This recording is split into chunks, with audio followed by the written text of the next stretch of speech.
وَلَقَدْ يَسَّرْنَا الْقُرْآنَ لِلذِّكْرِ فَهَلْ مِن مُّدَّكِرٍ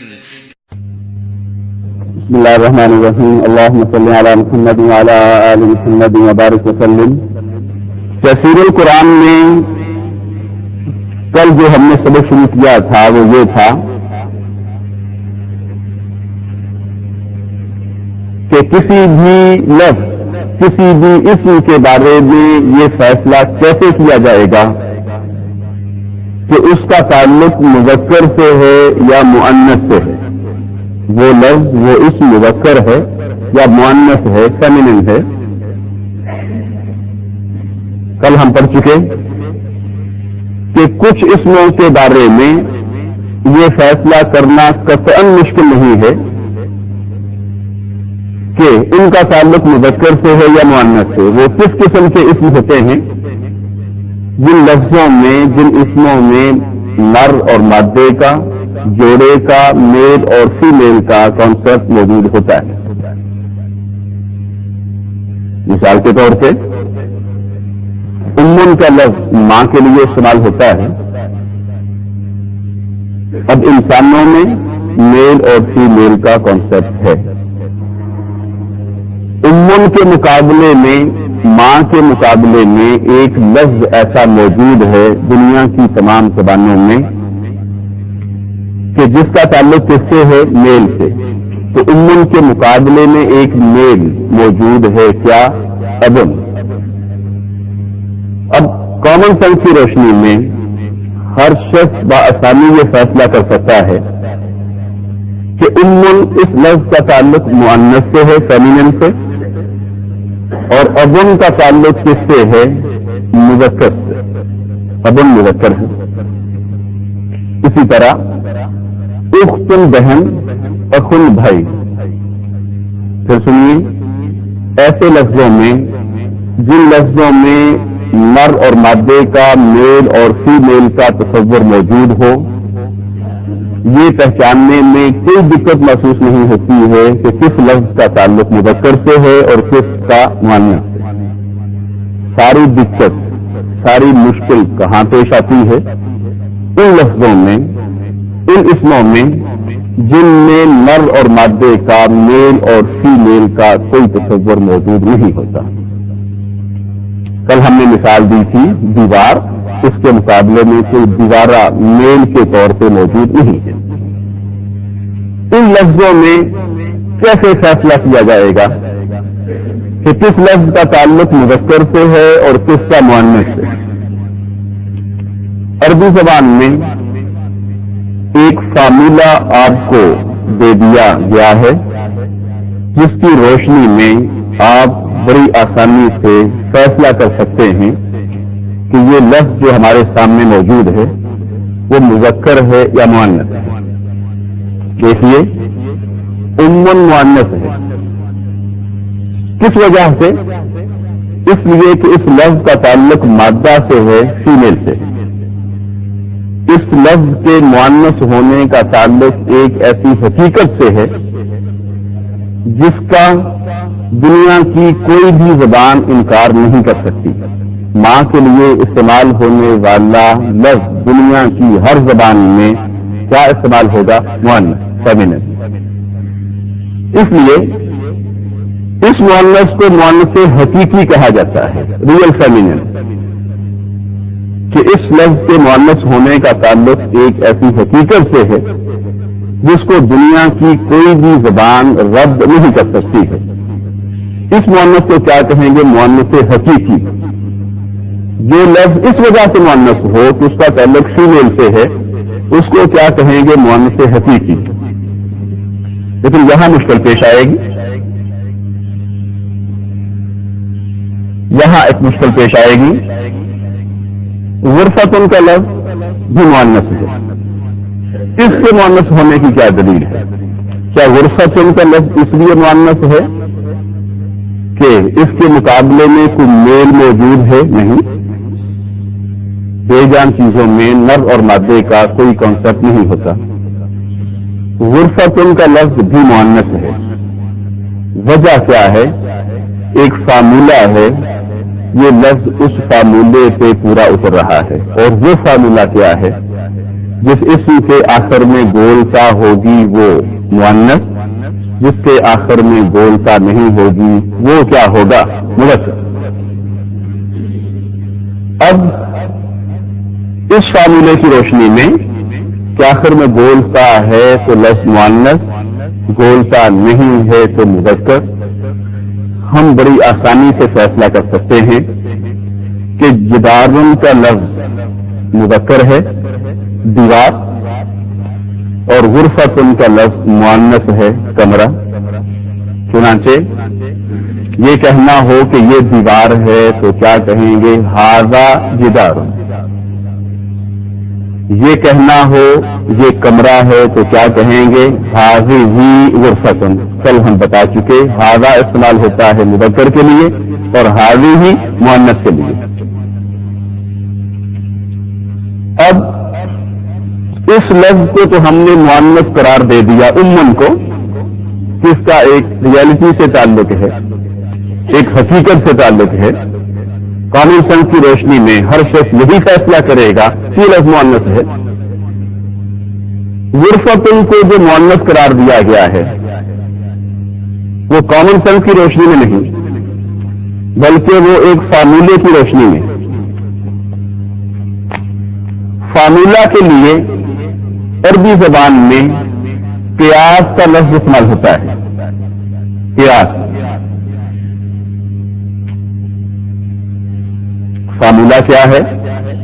ہر نشہ آور چیز حرام ہے۔ جو چیز بھی اس فارمولے پہ پوری اترے گی اس کو کیا کہا جائے گا؟ حرام۔ خواہ وہ شراب ہو، بھنگ ہو، چرس ہو، افیون ہو، ہیروئن ہو۔ اس کو کیا کہا جاتا ہے فقہ کی اصطلاح میں بھی؟ قیاس۔ ہر نشاور چیز حرام ہے، خواہ وہ انگوروں کی شراب ہو، خواہ وہ کھجوروں کی شراب ہو، خواہ وہ جو کی شراب ہو، خواہ وہ ہم نے کہا ہیروئن ہو، بھنگ چرس ہو۔ کوئی شخص یہ نہیں کہہ سکتا کہ ہیروئن کیسے حرام ہے، یہ تو نبی علیہ الصلوۃ والسلام کے دور میں تھی ہی نہیں، اس کو تو آپ نے حرام قرار ہی نہیں دیا، تو پھر کس روشنی میں اس کو حرام قرار دیا جائے گا؟ قیاس کی روشنی میں، فارمولے کی روشنی میں۔ غرفتن کا لفظ مؤنث ہے ایک فارمولے، ایک قیاس کی روشنی میں، اس کو کہیں گے مؤنث قیاسی۔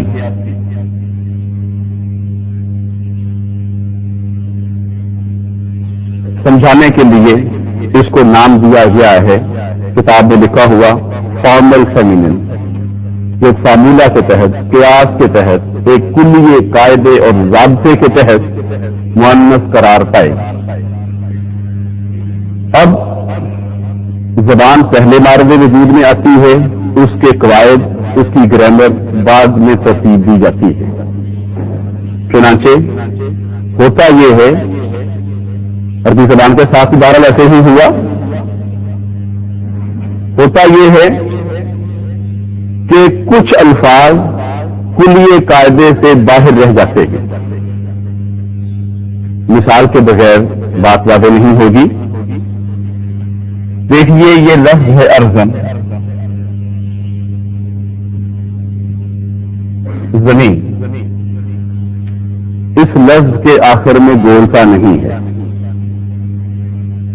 لیکن کل بھی ہم نے کہا تھا، آپ یوں تصور کیجئے عربی گرامر ترتیب دینے والوں کا اجلاس ہو رہا ہے اور وہ یہ فیصلہ کر رہے ہیں کہ کون سا لفظ مذکر ہے اور کون سا لفظ قرآن مجید میں استعمال ہونے والا مؤنث ہے۔ ارزن کا لفظ ان کے سامنے آیا، انہوں نے دیکھا کہ اس لفظ کو قرآن مجید مؤنث سے استعمال کر رہا ہے، اور یہ بات ذہن میں رہے کہ قرآن مجید میں کوئی نئی گرامر، کوئی نئے حروف، نئے الفاظ، نئے قواعد، نئے کلیے ضابطے زبان کے ایجاد نہیں کیے۔ جو گرامر، جو حروف، جو الفاظ عرب استعمال کرتے تھے وہی استعمال کیے۔ کیوں؟ تاکہ کسی کے پاس یہ عذر نہ رہے کہ ہم بھی قرآن مجید جیسی کتاب بنا سکتے تھے، لیکن اس میں جو حروف، جو الفاظ، جو گرامر، جو قاعدے استعمال ہوئے ہیں وہ ہمارے پاس نہیں ہیں۔ کہنے والا کہہ سکتا تھا کہ وہ حروف بھی ہمارے پاس نہیں ہیں جو قرآن مجید کے ہیں، جو قرآن مجید میں استعمال ہوئے ہیں، ورنہ ہم بھی اس جیسی کتاب بنا سکتے تھے۔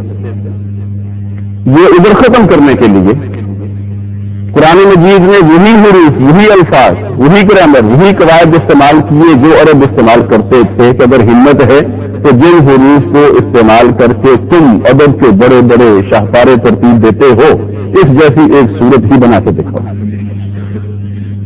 یہی وجہ ہے قرآن مجید کی صورتوں کے شروع میں حروف مقطعات استعمال کیے گئے۔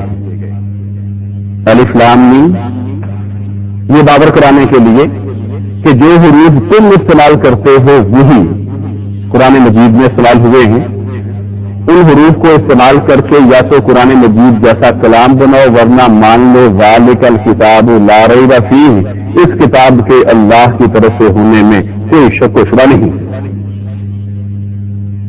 یہ چیلنج ہے قرآن مجید کا، اور رہتی دنیا تک، قیامت کی دیواروں تک یہ چیلنج قرآن مجید کے مخالفین کی گردنوں پہ قرض ہے۔ حروف مقطعات کہا ان حروف کو ملا کے تم قرآن مجید جیسی ایک صورت تخلیق نہیں کر سکتے ہو۔ سارے تمہارے ادبا، سارے شعراء، سارے قادر الکلام اور باب فصاحت و بلاغت مل کر بھی اس جیسی ایک صورت نہیں بنا سکتے ہیں، تو پھر ایک انسان کا ذہن اس جیسی پوری کتاب کیسے تخلیق کر سکتا ہے؟ موٹا سا چیلنج ہے۔ اس لیے قرآن مجید میں کوئی نئے حروف، نئے الفاظ، نئی گرامر ایجاد نہیں۔ اور اب اس لفظ کو مؤنث استعمال کرتے تھے، قرآن مجید میں بھی مؤنث ہی استعمال کیا۔ اب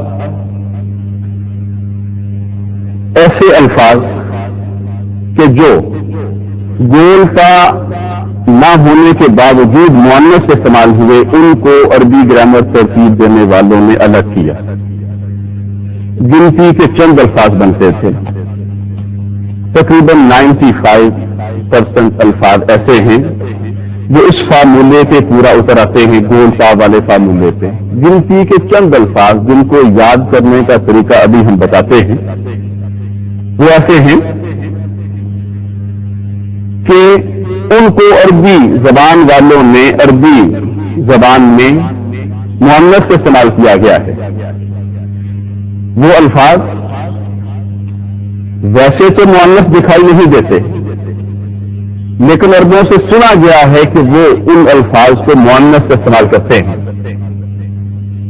اس لیے ان الفاظ کا نام کیا رکھا گیا؟ مؤنث سماعی۔ مؤنث سماعی، سماع کس کہتے ہیں؟ سننے کو، سنے سنائے مؤنث الفاظ۔ اردو زبان میں تو سارے الفاظ سنے سنائے ہیں، لیکن عربی زبان میں ہم نے کہا 95% الفاظ قاعدے کلیے کے مطابق مؤنث قرار پاتے ہیں۔ چند گنتی کے الفاظ ہیں جو قاعدے کلیے سے باہر ہیں۔ ان الفاظ کو ہم نے کس طرح یاد کرنا ہے؟ نکالیے کتاب،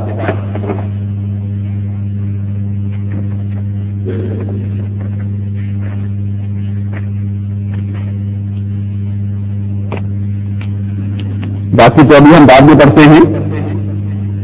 درمیان سے نکالیے مؤنث سماعی، جہاں لکھا ہوا ہے ایکسپشنل فیمینن، جو کلیے قاعدے سے باہر رہ گئے۔ چند الفاظ ایسے ہیں جن کے آخر میں گولتا نہیں آتی، اس کے باوجود وہ مؤنث استعمال ہوئے ہیں، یا اس کے باوجود وہ مؤنث استعمال ہوتے ہیں۔ انہیں کیا کہا جاتا ہے؟ مؤنث سماعی۔ ابھی ہم نے کہا سماع کس کو کہتے ہیں؟ سننے کو۔ بدقسمتی سے ہمارے ہاں بھی جس مجلس میں، جس محفل میں قرآن اور حدیث کے علاوہ کچھ اور سنا جاتا ہو، اسے کیا کہتے ہیں؟ محفل سماع، سننا۔ انہیں کیا کہا جاتا ہے؟ مؤنث سماعی، سنے سنا مؤنث الفاظ۔ یعنی قاعدے کے مطابق تو وہ مؤنث نہیں ہیں، لیکن اہل زبان کو انہیں مؤنث استعمال کرتے ہوئے سنا گیا ہے۔ وہ گنتی کے چند الفاظ ہیں۔ پہلے ان الفاظ کا ترجمہ سن لیجئے، پھر ہم ایک حکایت کی شکل میں ان الفاظ کو ذہن نشین کرنے کا ہم آپ کو طریقہ بتاتے ہیں۔ سماء آسمان، حرب جنگ، شمس سورج، نار آگ، نفس پرسن وجود کوئی شخص، اسن لاٹھی، سبیل راستہ، ریح تیز ہوا، ارض زمین، دار گھر، بئر کنواں، دلو ڈول، خمر شراب، کأس گلاس، جہنم جہنم، رؤیا خواب۔ اب ایک سٹوری سنیے جو فرضی ہے۔ یوں تصور کیجئے کہ سماء ہے آسمان، اب الفاظ کی ترتیب کو سامنے رکھیے۔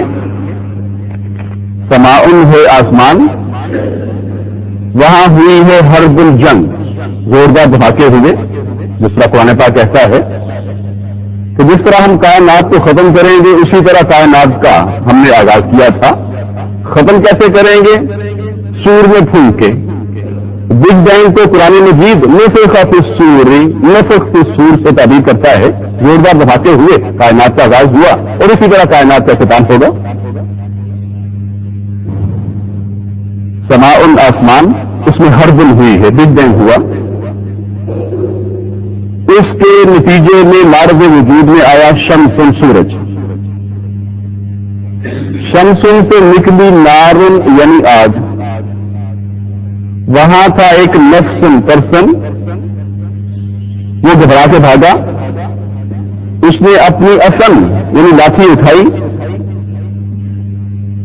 سبیل یعنی راستے پہ چلا، ریح تیز ہوا اسے لے کر آئی، ارض زمین پر، ارض یعنی زمین میں ہے ایک دار یعنی گھر، اس میں ہے بئر ایک کنواں، اس میں دلو یعنی ڈول ڈالا، اندر سے نکلی خمر شراب، اس کو ڈالا کأس یعنی گلاس میں، پیا، اور آگے کیا تھی؟ جہنم جہنم، اور یہ سب کچھ کیا ہے؟ رؤیا ایک خواب، پھر دیکھنے والے کی آنکھ کھل گئی۔ اس حکایت کو ایک دفعہ پھر سن لیجیے، یوں یہ الفاظ آپ کے ذہن نشین ہو جائیں گے۔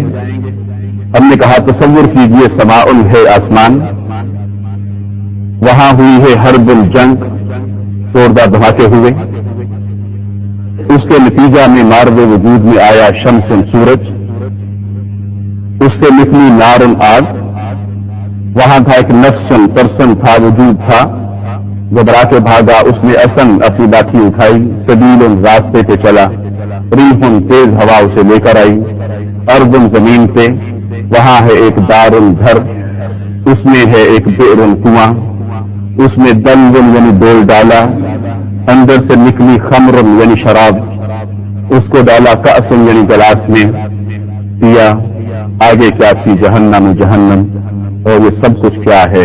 ایک رؤیا ہے، خواب ہے، فرضی حکایت ہے، مجھ سے حوالہ مت مانگیے۔ ان الفاظ کو کیا کہا جاتا ہے کہ ان کا تعلق کس سے ہے؟ مؤنث سمائی سے۔ کسی لفظ کے آخر میں آپ کو گول تا نظر نہیں آ رہی ہے، اس کے باوجود یہ الفاظ کیا استعمال ہوتے ہیں؟ مؤنث۔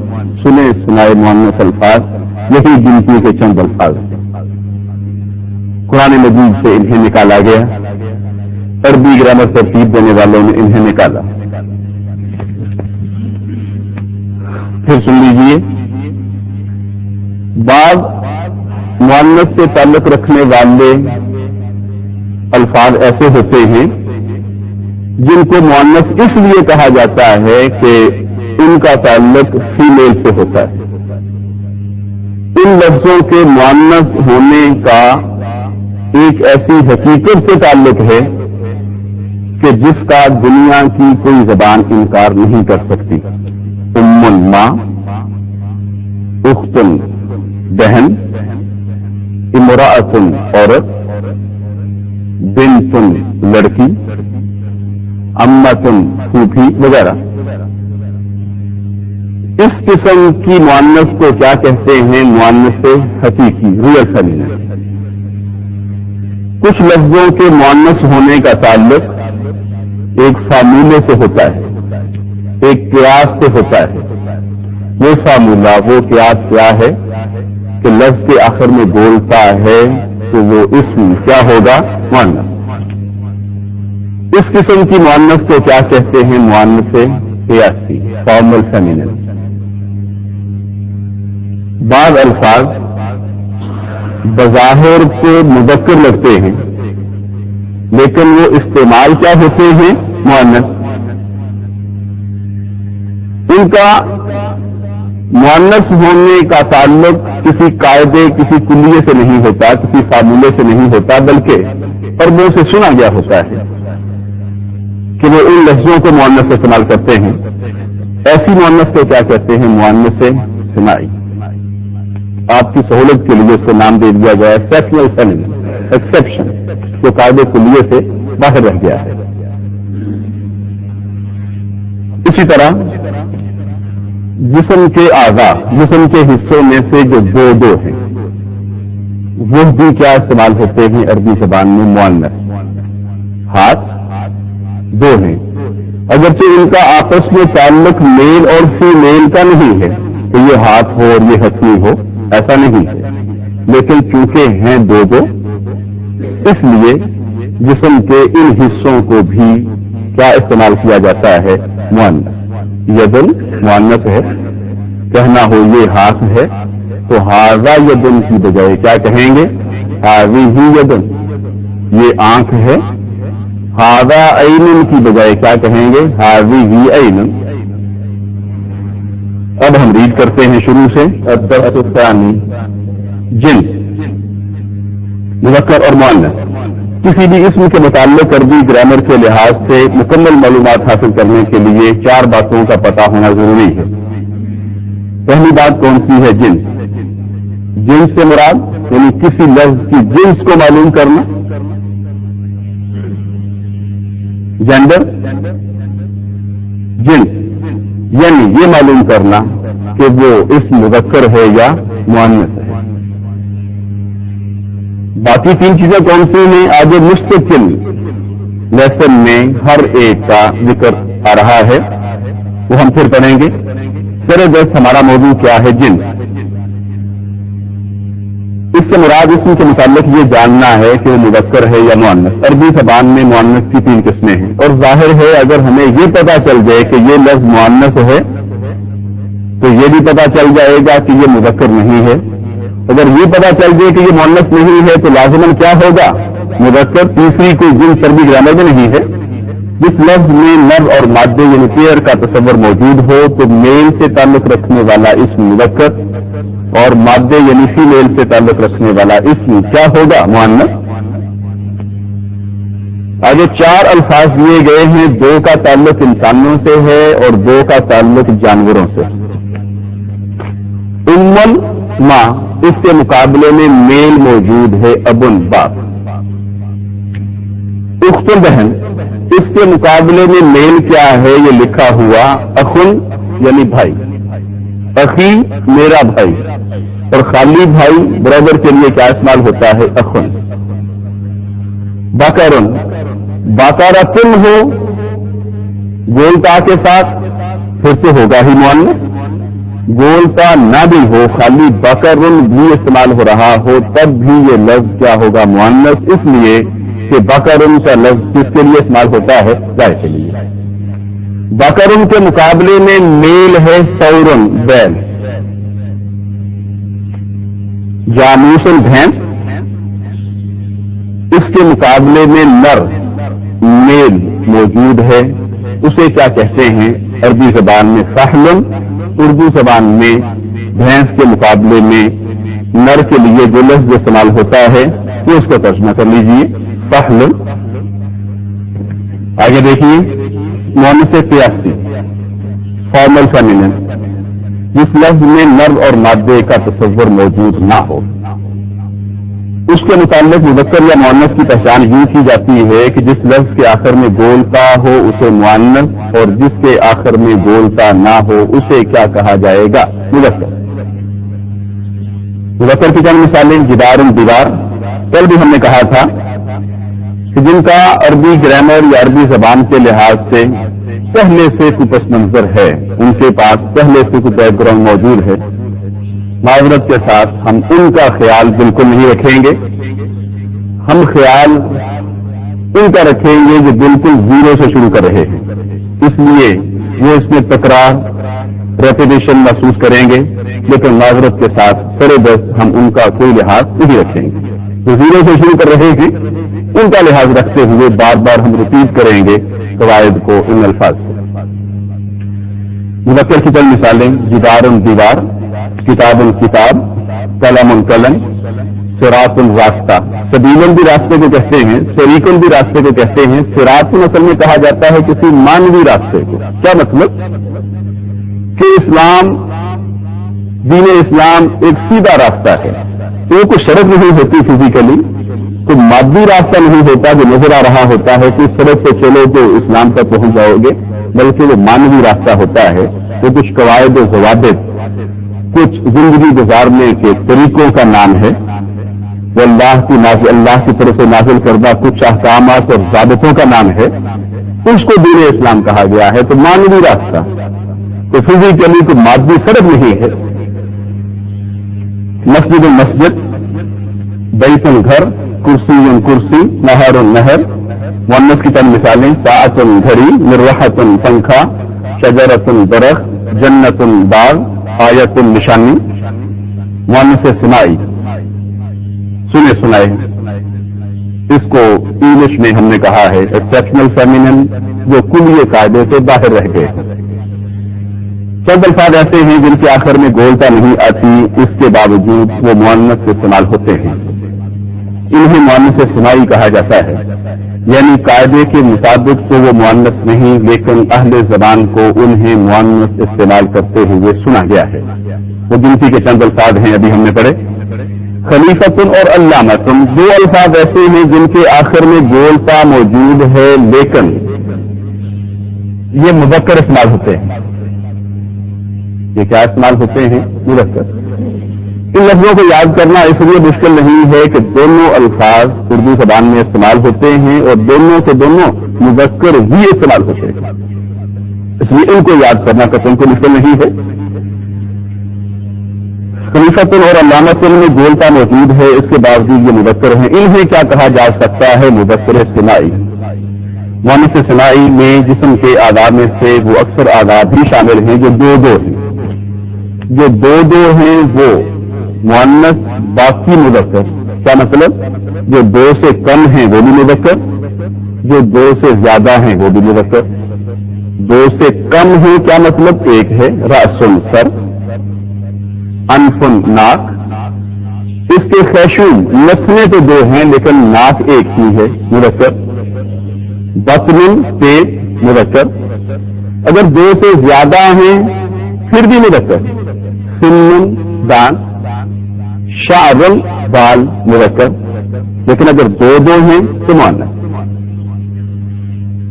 یدن، ہاتھ، دو دو کون کون سے؟ مثلا یدن، ہاتھ، عین، آنکھ، قدم، قدم، پاؤں، رجل، ٹانگ، ساکن، پنڈلی، اذن، کان، خد، رخسار، تو مؤنث سمائی ہیں۔